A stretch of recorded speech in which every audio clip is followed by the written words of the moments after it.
सभी को सत्सा है। बंदी छोड़ सदगुरु रामपाल जी भगवान। ये क्या होगा जी? ये खा। मैं चेतना दासी जामनगर से हूँ। मैंने 17 में नाम लिया था 2000 और परमात्मा की बहुत दया थी। मुझे मालिक ने कैसे मालिक की शरण में लिया वो मुझे भी पता नहीं था। हम लाला जी की पूजा करते थे, मतलब वैष्णव कंठी धारण की हुई थी और सभी शास्त्र तो परमात्मा ने पढ़वा ही दिए थे। तो मालिक ने एक दिन मैं पूजा कर रही थी और विष्णु स्वरूप में परमात्मा मेरी नाभि कमल से प्रकट होकर बोले, तो तुझे जो चाहिए वो कबीर परमात्मा की शरण में है। तब हम चौंक गए कि कबीर नाम हमने सुना भी नहीं था, क्योंकि हम ब्राह्मण है, पंडित, इसलिए कबीर के तो कभी हमारी जिंदगी में होता ही नहीं है कुछ। फिर पुस्तक ज्ञान गंगा घर में पड़ी थी, दासी ने सभी शास्त्र पढ़ लिए थे, इसलिए ज्ञान तो परमात्मा ने दिया था, उसमें कोई देर तो लगी नहीं। तुरंत ही पुस्तक पढ़ती गई और आंखों से आंसू निकलते रहे कि परमात्मा आपने जो ज्ञान दिया है वही सत्य है। और 1-1.5 साल में मैनेजमेंट के पीछे रही। अंजना तिवारी को आप सब जानते हो, मैं उसके साथ रही। परमात्मा ने मुझ पर दया की कि उसका साथ मिला और उसकी वजह से मुझे पूरा प्रमाण मिला। जामनगर से वो कोऑर्डिनेटर थी लेडीज, मतलब उसके साथ मैं थी और महेंद्र भगत है। जामनगर से लेकर हरियाणा तक सारे कोऑर्डिनेटर की मैं मतलब पूरी सच्चाई जानती हूँ, कौन कैसे है क्या है। और पवन भगत जी के वीडियो में कैसे सुनी, मतलब कैसे मेरे पास पहुंचे और परमात्मा ने मुझे पहुंचाया है वहाँ पे। मेरी और अंजना की एक मतलब टकरार हो गई थी, तब मैंने अरदास लगाई थी। हरियाणा में मुकेश दास करके भगत है, वो पूरे राम रहीम के उसमें ही है और उसके देखोगे तो वो राम रहीम का पूरा डुप्लीकेट है। उसके देखोगे तो पता चल जाएगा, वो हरियाणा में रहते हैं। उसके द्वारा मैंने अरदास लगाई तो उसने एक वकील के मार्फत मतलब अरदास अंदर भेजवाई। तो वकील जैसे ही गया और परमात्मा ने कह दिया कि तू जो अरदास लेके आई उसका जवाब बेटी को पहुंच गया है। और उसी रात को सुबह 5 बजे मालिक ने सपने में आकर दासी को बोला कि बेटा तू जिस रास्ते पे जा रही है वो रास्ता छोड़ दे।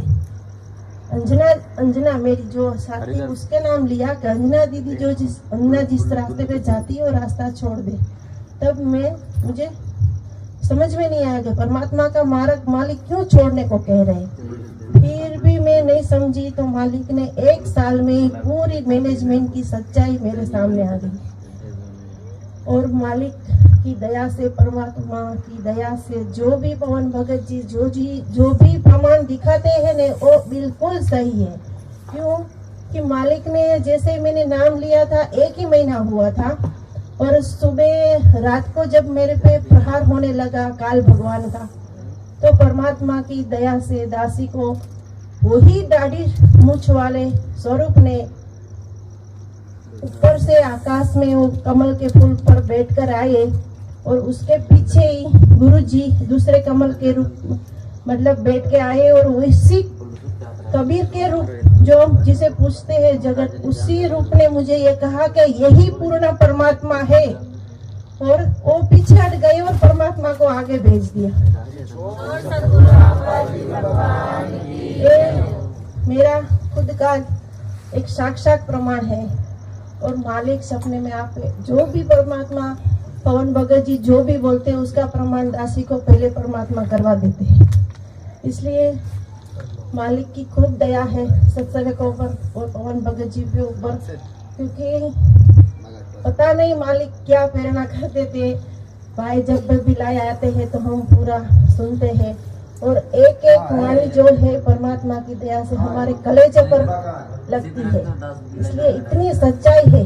और मैनेजमेंट के पीछे जो लोग चल रहे हैं वो ज्ञान आधार से नहीं चल रहे। वो सभी के सभी एक ही ये भगत इसमें है तो मुझे भी उधर ही जाना है। भगत की देखा देखी में सब उसके पीछे जा रही है, उससे कोई लेना देना नहीं है। और ये सब हम बोलते हैं वो सेवादार, मेरा तो ये मतलब है सेवादार नहीं, वो सभी मेवादार है। सब पैसा के पीछे भाग रहे और कुछ मतलब ही नहीं। और भगत जो भी सेवा करने जाते हैं उसको इतना चूसते हैं, चाय पानी तक, जब पुस्तक सेवा करने जाते हैं तो चाय पानी तक नहीं पूछते हैं। और आज भगत सभी जाग रहे और उधर से निकल रहे हैं। और परमात्मा की सब संगतों पर खूब दया है और यही मार्ग मालिक की दया से आगे बढ़ेगा। बंदी छोड़ सदगुरु रामपाल जी भगवान की जय हो।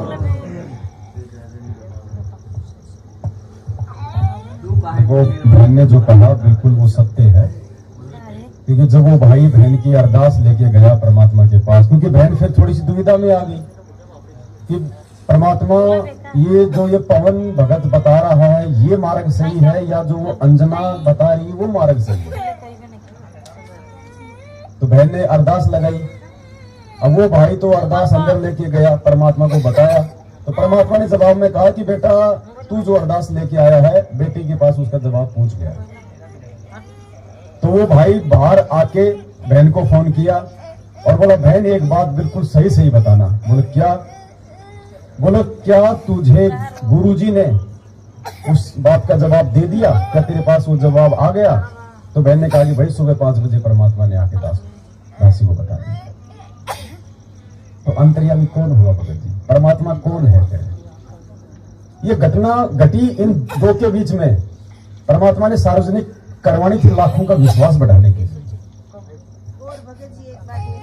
हाँ आ जाओ, आगे आओ ना इधर। वो सुनाई नहीं देगा तो रिकॉर्ड नहीं होगा ना। अब सात संगति का ये तो हम तो यहाँ तो आधे सो रहे हैं, आधे जाग रहे हैं, आधे तो बेचारे चाय के लिए बैठे हैं। मैं तो मजाक कर रहा हूँ, चिंता मत करो।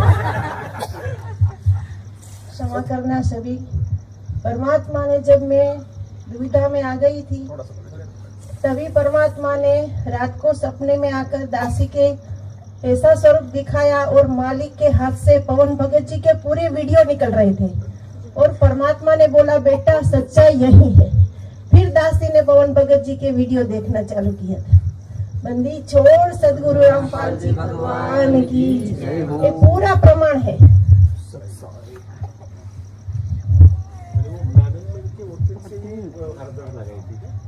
लेकिन वो उसका फ्रेंड था, गुरु जी के पास लेके जाते के लेके बुधवार को गया था। ये लोग पीला पर चले जाते आप संपर्क होंगे आपस में, होते ही हैं, ऐसी कोई बात नहीं। काम तो सारे होते हैं भगत जी, आपको पता है। एक बात अंदर जो भी आता है ना परमात्मा का आदेश, पूरा हमने देखा है। वकील खुद बोल गए अंजना दीदी के सामने कि अंदर से कोई हत्या खाती है ना वो महेंद्र भगत जी चलाने देते ही नहीं। पूरा जो भी एक एक प्रमाण जो देते हैं मालिक के चरणों की सौगंध खाते हैं। परमात्मा पवन भगत जी के माध्यम से जो भी अक्षर निकलते हैं पूरे के पूरे शब्द, और मालिक उसी बात का प्रमाण भी मुझे दे देते हैं आगे सपने में। देखो भाई यहाँ तो जो